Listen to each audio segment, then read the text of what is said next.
ਜਿਸ ਤਰ੍ਹਾਂ ਆਪਾਂ ਸਵੇਰੇ ਦੱਸਿਆ ਸੀ ਵੀ ਕਾਫੀ ਮੇਜਰ ਬੈਂਕਸ ਜੋ ਕਿਆਸ ਅਰਾਈਆਂ ਲਾ ਰਹੇ ਸੀ ਵੀ ਫੈਡ ਘੱਟੋ ਘੱਟ 75 basis point interest rate increase ਕਰੂਗਾ ਤੇ ਉਹੀ ਕੁਝ ਅੱਜ ਫੈਡ ਨੇ ਅਨਾਉਂਸ ਕੀਤਾ ਹੈਗਾ।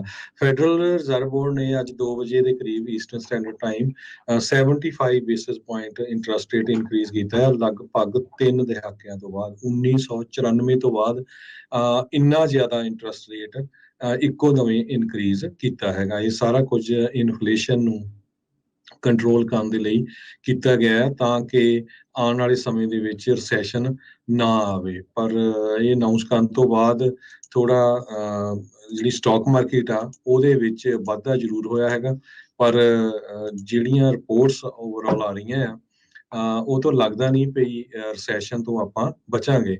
ਬੈਟਰਨ ਇੱਕ investor bitcoin bull Michael Novogratz ਹੈਗੇ ਆ, ਉਹਨਾਂ ਨੇ ਇਹ ਕਿਹਾ ਆ ਵੀ economy is going to collapse. ਇਹ ਵਾਲ ਸਟਰੀਟ ਦੇ ਵੈਟਰਨ ਹੈਗੇ ਆ।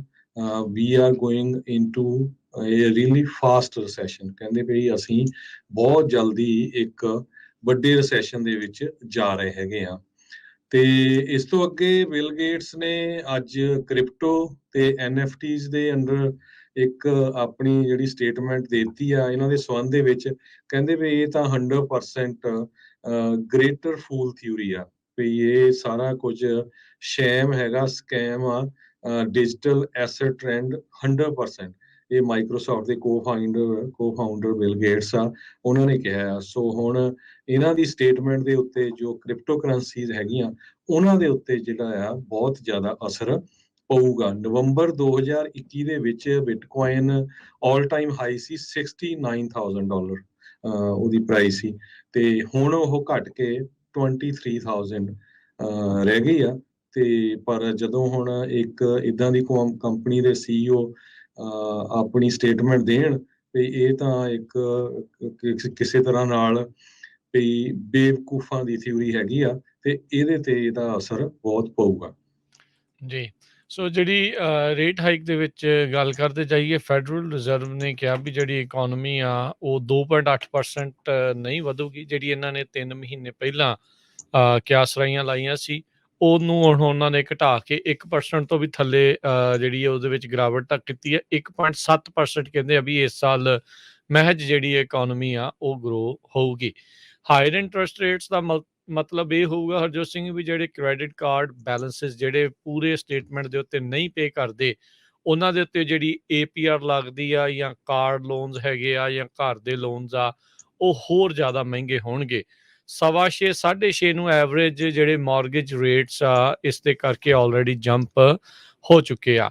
ਫੈਡ ਪਾਲਿਸੀ ਮੇਕਰਸ ਨੇ ਅਨਇੰਪਲੋਇਮੈਂਟ ਦੀ ਦਰ ਵੀ ਵਧਣ ਦੇ ਅਨੁਮਾਨ ਲਾ ਦਿੱਤੇ ਨੇ। 3.5% ਤੋਂ ਵੱਧ ਕੇ ਇਹ ਮੰਨਦੇ ਆ ਵੀ ਅਗਲੇ ਸਾਲ ਤੱਕ 3.9 ਤਕਰੀਬਨ 4% ਜਿਹੜੀ ਅਨਇੰਪਲੋਇਮੈਂਟ ਰੇਟ ਆ ਉਸ ਦੇ ਉੱਤੇ ਇਹ ਜਾ ਪਊਗਾ। ਆਪਾਂ ਸਵੇਰੇ ਵੀ ਜ਼ਿਕਰ ਕਰ ਹੀ ਰਹੇ ਸੀਗੇ ਵੀ 64 ਫੇਰੇ ਜਿਹੜੇ ਪਿੰਕ ਸਲਿਪਸ ਯਾਨੀ ਕਿ ਲੇ ਆਫਸ ਦਾ ਸਿਲਸਿਲਾ ਆ ਉਹ ਚੱਲ ਚੁੱਕਾ ਹੈਗਾ ਆ। ਸੋ ਇਹ ਜਿਹੜੀ ਹਰਜੋਤ ਸਿੰਘ ਜੀ ਗੱਲ ਹੈਗੀ ਆ। ਫੈਡ ਪਾਲਿਸੀ ਮੇਕਰਸ ਨੇ ਇਹ ਵੀ ਅਨੁਮਾਨ ਲਾਇਆ ਵੀ ਜਿਹੜੇ ਜਿਹੜੇ ਇੰਟਰਸਟ ਰੇਟਸ ਆ ਉਹ 3.4% ਤੱਕ ਬਾਈ ਦੀ ਐਂਡ ਆਫ ਈਅਰ ਜਿਹੜੇ ਆ ਉਹ ਵਧਣੇ ਆ। ਪਹਿਲੋਂ ਇਹ ਅਨੁਮਾਨ ਮਹਿਜ 1.9% ਦਾ ਸੀਗਾ ਮਾਰਚ ਮਹੀਨੇ ਦੇ ਵਿੱਚ ਹਰਜੋਤ ਸਿੰਘ ਜੀ। ਸੋ ਆਲਮੋਸਟ 1.5 ਗੁਣਾ ਵੱਧ ਇੰਟਰਸਟ ਰੇਟ ਜਿਹੜੇ ਆ ਹੋਰ ਜ਼ਿਆਦਾ ਵਧਣਗੇ। ਸੋ ਕੁੱਲ ਇੱਕ ਸਾਲ 'ਚ 1.9 ਵਧਣੇ ਸੀ, ਹੁਣ ਕਹਿੰਦੇ ਵੀ ਸਾਲ ਦੇ ਐਂਡ ਤੱਕ ਇੰਟਰਸਟ ਰੇਟ 3.4% ਤੱਕ ਵੀ ਜਿਹੜਾ ਉਹ ਵਧਾਇਆ ਜਾ ਸਕਦਾ ਹੈ। ਸੋ ਅਗਲੇ ਮਹੀਨੇ ਫਿਰ ਇਹਨਾਂ ਦੀ ਫੈਡ ਦੀ ਮੀਟਿੰਗ ਹੋਣੀ ਆ। ਇਨਫਲੇਸ਼ਨ ਦੇ ਉੱਤੇ ਮਹਿੰਗਾਈ ਦੇ ਉੱਤੇ ਕਾਬੂ ਪਾਉਣ ਦੇ ਲਈ ਸੌਫਟ ਲੈਂਡਿੰਗ ਇਸ ਦੀ ਲੋਕਾਂ ਦੀ ਕਰਵਾਉਣ ਦੇ ਲਈ ਇਹ ਜਿਹੜੇ ਇੰਟਰਸਟ ਰੇਟ ਹਾਈਕਸ ਆ ਇਹ ਹੁਣ ਲਗਾਤਾਰ ਇਕੱਠੇ ਕੁਛ ਮਹੀਨਿਆਂ ਦੇ ਵਿੱਚ ਇਹ ਹੋਣੇ ਸ਼ੁਰੂ ਹੋ ਚੁੱਕੇ ਆ। GDP ਦੇਖੋ ਕਿੱਧਰ ਨੂੰ ਜਾਂਦੀ ਹੈ, ਪਰ ਗਰੋਥ ਦੀ ਜਿਹੜੀ ਰੇਟ ਆ ਉਹ ਦਰ ਆ ਉਹ ਆਲਰੇਡੀ ਇਹਨਾਂ ਨੇ ਘੱਟ ਜਿਹੜੀ ਉਹ ਦੱਸਣੀ ਸ਼ੁਰੂ ਕਰ ਦਿੱਤੀ ਆ। So everything is not well with economy. So bottom line ਆਪਾਂ ਜਿਹੜਾ ਆ ਇਸ ਨੂੰ ਇਸ ਲਿਹਾਜ਼ ਦੇ ਨਾਲ ਦੇਖ ਸਕਦੇ ਹਾਂ। ਸੋ ਬਾਰ-ਬਾਰ ਜਿੱਦਾਂ ਆਪਾਂ ਕਹਿੰਦੇ ਆ ਰਹੇ ਹਾਂ, ਹੁਣ ਵਕਤ ਆ ਬਹੁਤ ਹੀ ਸੰਜਮ ਦੇ ਨਾਲ ਜਿਹੜੇ ਆ ਉਹ ਫੈਸਲੇ ਲੈਣ ਦਾ, ਖਾਸ ਕਰਕੇ ਵੱਡੇ ਖਰਚੇ ਕਰਨ ਦਾ, ਬਹੁਤ ਸੰਜਮ ਦੇ ਨਾਲ। ਜੀ, ਸੋ ਬਿਲਕੁਲ ਆਪਾਂ ਬਹੁਤ ਲੰਮੇ ਸਮੇਂ ਤੋਂ ਕਈ ਹਫ਼ਤਿਆਂ ਤੋਂ ਕਹਿ ਰਹੇ ਹਾਂ ਵੀ ਰਿਸੈਸ਼ਨ ਆ ਰਿਹਾ ਤੇ ਬਹੁਤ ਬੁਰੀ ਸਿਚੁਏਸ਼ਨ ਬਣਦੀ ਜਾ ਰਹੀ ਆ। ਕੈਸ਼ ਇਜ਼ ਕਿੰਗ, ਇਹ ਆਲਵੇਜ਼ ਹੁੰਦਾ ਹੈ। ਸੋ ਜਿਹਦੇ ਕੋਲ ਸੇਵਿੰਗ ਆ ਜ਼ਰੂਰ ਬਚਾ ਕੇ ਰੱਖੋ, ਨਹੀਂ ਵੀ ਆ ਸੇਵ ਕਰਕੇ ਰੱਖੋ, ਕਿਉਂਕਿ ਪਤਾ ਨਹੀਂ ਜਿਸ ਹਿਸਾਬ ਨਾਲ ਇੰਟਰਸਟ ਰੇਟ ਅੱਜ ਇਨਕਰੀਜ਼ ਕੀਤੇ ਆ, 2 ਵਾਰੀ ਹੋਰ ਕਰਨੇ ਆ, ਤੇ ਮੈਨੂੰ ਲੱਗਦਾ ਵੀ ਐਕਚੁਅਲ ਇੰਟਰਸਟ ਰੇਟ ਇਹ 8 ਦੇ ਲਾਗੇ ਛਾਗੇ ਚੱਲ ਜਾਣਾ ਇਸ ਸਾਲ ਦੇ ਐਂਡ ਤੱਕ, ਜੋ ਇਹ ਸਿਚੁਏਸ਼ਨ ਬਣਦੀ ਆ। ਤੇ ਕਾਰਾਂ ਦਾ ਇੰਟਰਸਟ ਰੇਟ ਵੀ ਇਦਾਂ ਹੀ ਜਾਊਗਾ ਉੱਪਰ। ਤੇ ਇਸ ਤੋਂ ਬਿਨਾਂ ਜਿਹੜੇ ਕ੍ਰੈਡਿਟ ਕਾਰਡ ਆ ਉਹਨਾਂ ਦਾ ਤਾਂ ਫਿਰ 15-20% ਤੇ ਚੱਲ ਜੂਗਾ, ਜਦੋਂ ਪਹਿਲਾਂ ਹੀ ਉਹ ਇੰਨੇ ਦਾ ਮਹਿੰਗਾ ਹੁੰਦਾ ਸੀ।